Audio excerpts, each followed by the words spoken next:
Una de las incógnitas que la psicología ha tratado de resolver desde hace tiempo es la comprensión de las emociones por parte de los psicópatas.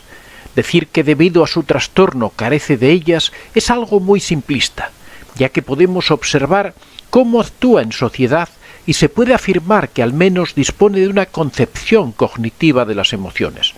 Vamos a realizar hoy un análisis un poco más profundo de lo habitual sobre las emociones y el psicópata.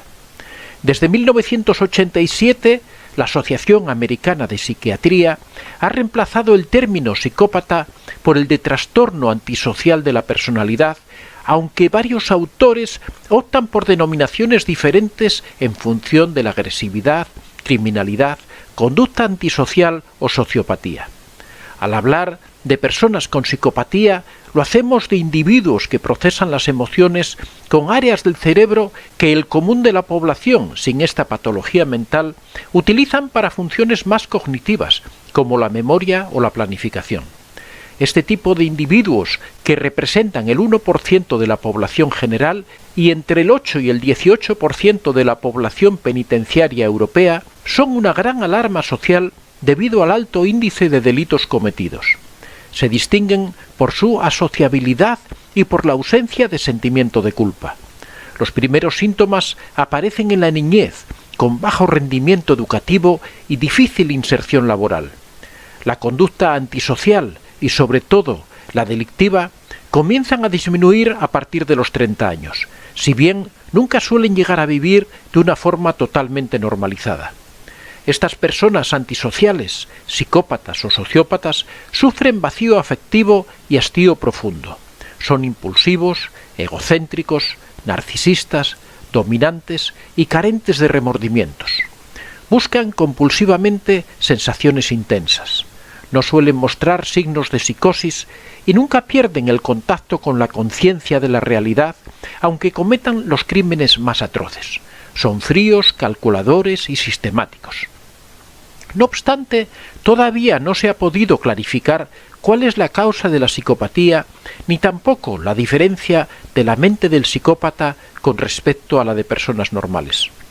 La psicopatía es un síndrome de raíces biológicas que se manifiestan en patrones de conducta determinados y en rasgos que denotan asociabilidad, a diferencia del resto de los delincuentes, que al menos poseen una subcultura delictiva con la que se pueden identificar. Para diagnosticar a un individuo de trastorno antisocial de la personalidad o psicopatía, se deben dar las siguientes características. En primer lugar, fracaso para adaptarse a las normas sociales en lo que respecta al comportamiento legal, como lo indica el perpetrar repetidamente actos que son motivo de detención. En segundo lugar, deshonestidad, indicada por mentir repetidamente, utilizar un alias, estafar a otros para obtener un beneficio personal o por placer. En tercer lugar, impulsividad o incapacidad para planificar el futuro. En cuarto lugar, irritabilidad y agresividad, indicado por peleas físicas repetidas o agresiones. En quinto lugar, despreocupación imprudente por su seguridad o la de los demás. En sexto lugar, irresponsabilidad persistente, indicada por la incapacidad de mantener un trabajo con constancia o de hacerse cargo de obligaciones económicas. En séptimo lugar, falta de remordimientos, como lo indica la indiferencia o la justificación del haber dañado, maltratado o robado a otros. Hay evidencias de que las emociones están involucradas en la activación de uno de los sistemas cerebrales básicos. Estos sistemas cerebrales básicos son dos. En primer lugar, el aversivo, o también denominado el negativo, que controla el comportamiento de rechazo. El segundo es el sistema cerebral apetitivo, o también llamado positivo, que controla el comportamiento de aproximación. Existe una comunicación entre estos dos sistemas básicos de aproximación y huida con otras áreas cerebrales. El sistema de control de la atención, memoria y pensamiento en las emociones puede estar influido por el aprendizaje, las circunstancias y la información que se esté procesando en ese momento. La teoría de las emociones, como el miedo, la aversión o la ira, pueden considerarse como reacciones defensivas fruto de experiencias pasadas y las circunstancias de ese momento. Este modelo no establece que el procesamiento cognitivo se produzca con anterioridad o posterioridad a las emociones, sino que en realidad permite ambas posibilidades. En los estudios de la emoción que no emplean lenguaje se detallan las siguientes diferencias entre un psicópata y la población normal. Al explorar la capacidad de los sujetos de anticipar miedo o ansiedad cuando esperan recibir un estímulo doloroso, se considera que los psicópatas experimentan mucho menos miedo que los no psicópatas. Son menos sensibles frente al miedo a un castigo. Los psicópatas disminuyen la tasa cardíaca, es decir, tratan el estímulo doloroso como si fuera algo simplemente interesante. Y en el caso de la respuesta al parpadeo, donde los psicópatas parpadean lo mismo frente a imágenes desagradables o agradables, lo que sugiere que el valor emocional que para ellos tienen ambas imágenes es muy parecido. La evaluación de contenido emocional que confieren las imágenes, en las que se les pide que imaginen frases aprendidas previamente, unas neutras y otras con elevada carga emocional, y así cuando un sujeto imagina cada frase con carga emocional alta, la tasa cardíaca aumenta.